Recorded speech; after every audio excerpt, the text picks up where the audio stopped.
अस्सलामुअलैकुम। नया दिन नया व्लॉग। नहीं जनाब, हमने जाना था लाहौर से चित्राल और पहला दिन जो हमारा स्टे था वो तिशमीर व्यू होटल में था। तिशमीर व्यू होटल का ये पूरा ग्राउंड है, बहुत प्यारा लश ग्रीन लॉन। पीछे आपको जहाँ बादल नज़र आ रहे थे वहाँ तिशमीर की चोटी नज़र आती है जो बर्फ़ से ढकी होती है। आपको जहाँ इकट्ठे बादल नज़र आ रहे होते हैं, ये इस चीज़ की निशानी भी होती है कि वहाँ इस वक्त बर्फ़बारी हो रही होगी, जहाँ बहुत डेंस क्लाउड्स होते हैं। ठीक है, ये हमें तब पता चला था जब हमने हुंज़ा में स्टे किया था, तब हमें वहाँ ये चीज़ पता चली कि जहाँ ऐसे बादल नज़र आए तो समझ लें दूर कहीं पहाड़ों पे बर्फ़बारी हो रही है। तो ये सामने आपको तिशमीर की चोटी दिखाई दे रही है, क्योंकि यहाँ से तिशमीर व्यू होटल का नाम उन्होंने रखा ही इसलिए कि इस होटल से तिशमीर की जो चोटी है वो नज़र आती है। ये इनका रिसेप्शन एरिया है। यहाँ पे हमने पूरा जो अपनी बुकिंग वगैरह करवाई थी लाहौर से ही करवाई थी। ये सारा इनका सिटिंग एरिया है, मतलब कोई भी गेस्ट्स आएँ, टूरिस्ट आएँ, वो आते ही यहाँ पे बैठें, चाय वगैरह भी मंगवा सकते हैं। उतनी देर में उनकी होटल की बुकिंग हो सकती है रूम्स की, और फिर वो आगे जा सकते हैं। ये सारा इनका ग्राउंड फ्लोर है, और जो इनके रूम्स हैं वो नीचे जाके बेसमेंट पे होते हैं, और वहीं से आगे इनके बहुत बड़ा ग्राउंड जो यहाँ से भी आपको नीचे नज़र आ रहा है। ये कलर टेबल्स इसलिए रखे हुए हैं कि यहाँ पे एक शादी होनी थी जो चित्रालियों की थी, तो और उनका सारा सेटअप ऐसा ही था। ये सारा इनका डाइनिंग एरिया है। इनका जो भी खाना वगैरह आपने खाना है वो डाइनिंग एरिया में ही सर्व होता है। ये सुबह का वक्त था जब हम लोगों ने ये प्लान किया हुआ था कि हमने चित्राल से डायरेक्ट गरम चश्मा की तरफ जाना है। सो बहुत मज़े से सब ने मिल के नाश्ता किया। वहाँ के जो वेटर थे उनके साथ हमने ये कहा कि जी हमारा कैमरा पकड़ के आप हमारा वीडियोस वगैरह बना दें, पिक्चर्स ले लें। तो बहुत कोऑपरेटिव स्टाफ था, उन सब ने ये चीज़ हमारी की। उसके बाद इर्द गिर्द का व्यू भी सारा लिया। ये हमारा जो हमने फ़र्स्ट नाइट जो यहाँ रहे थे, ये उस दिन के डिनर की हमारी वीडियो है, जो भी हमने उन्हीं से रिक्वेस्ट की थी कि वो हमारी वीडियो बना दें। गर्ज़ एक दिन का हमारा मतलब 1 नाइट स्टे था। नेक्स्ट डे हमने शाम को यहाँ से 6 बजे चेकआउट किया था, 6 to 7 के बीच में। और उसके बाद हमें सीधा जाना था अयून विलेज, और अयून विलेज से हमने गाड़ियाँ लेनी थी, और गाड़ियाँ पहले से बुक थी। हमने वहाँ से डायरेक्ट कैलाश की तरफ जाना था।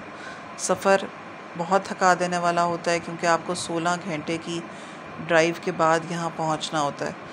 बेसिकली 12 से 13 घंटे लगते हैं, लेकिन बीच में आप जब ऐसे सफ़र पे जाएं तो कहीं ना कहीं रास्ते में स्टे करके आप लोग खाना पीना, बातचीत, थोड़ा सा टांगों वगैरह को आपने स्ट्रेच वगैरह देना हो तो आप थोड़ी देर के लिए रुकते हैं। और ड्राइवर के लिए भी अगर आप रुक जाएं तो बेटर है, क्योंकि ड्राइवर को हमेशा ये कह के निकलें कि भाई अगर आपको नींद आ रही है या आपको लगे कि आपको हल्का सा ऊँघ भी आ रही है तो आपने गाड़ी रोक देनी है।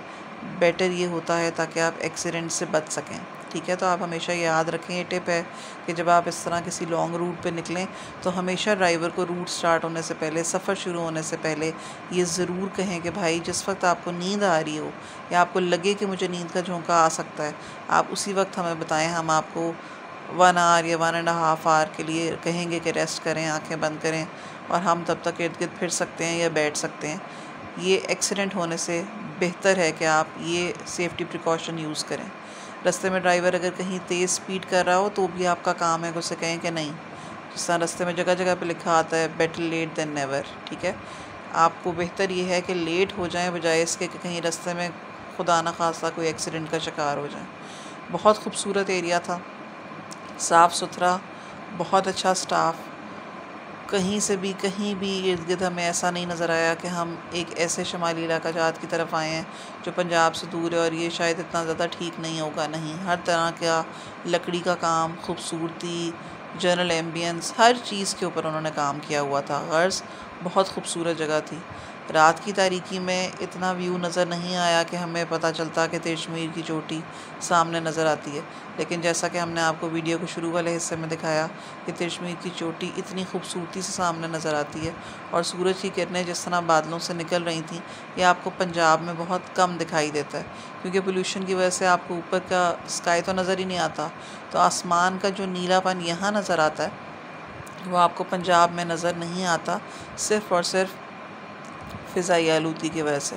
सारे बातें कर रहे थे, मज़ा कर रहे थे, थकावट दूर हो चुकी थी, क्योंकि दोपहर को जब हमने शाम को यहाँ पे आए थे उस वक्त इतनी थकावट थी कि सब ने तकरीबन 1-2 घंटे का रेस्ट किया। और 1-2 घंटे के रेस्ट के बाद सब इतने फ्रेश हो गए थे कि उन्होंने खाने का भी मज़ा किया। और हमने सब्ज़ी ऑर्डर की हुई थी, आलू मटर थे शायद, और उसके साथ रायता बहुत मज़े का बना हुआ था। रोटियां ताज़ा फ्रेश थीं और खाने का हद मज़ा आया। एक चीज़ और कि जब भी इकट्ठे बैठें तो हमेशा इकट्ठे बैठ के खाना खाएं, उससे और बरकत पड़ती है। ये आपको नज़र आ रहा है, ये वहाँ रात का व्यू था, बहुत खूबसूरत। रोशनियाँ इतनी खूबसूरत लग रही थी जिससे कोई हद नहीं। एक और मज़े की बात, पंजाब में जब आप आसमान की तरफ देखें तो आपको स्टार्स नज़र नहीं आते, लेकिन जब आप शुमाली इलाका जात में ऊपर देखें तो आपको बहुत बड़े बड़े और ख़ूबसूरत तरीके से जगमगाते हुए स्टार्स नज़र आते हैं। नहीं जनाब, वापसी का सफ़र बैग पैक किया सब ने, कोस्टर में बैठे क्योंकि रात होने वाली थी और हमें रात से पहले, अंधेरे से बहुत पहले अयून विलेज पहुंचना था।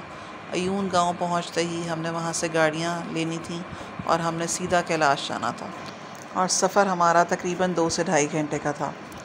रख्त सफ़र बांधा, निकल खड़े हुए। देख लिया आपने तिरछमीर व्यू होटल को। एक और चीज़ बतानी बहुत ज़रूरी है कि इनकी बेसमेंट में जितने भी कमरे थे, बेसमेंट का मतलब हरगिज़ ये नहीं था कि इनका व्यू नहीं था।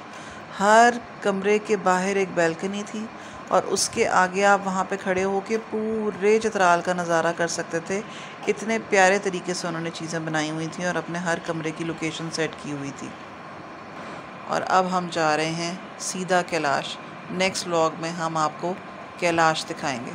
अल्लाह हाफ़िज़। पाकिस्तान पाइंदाबाद।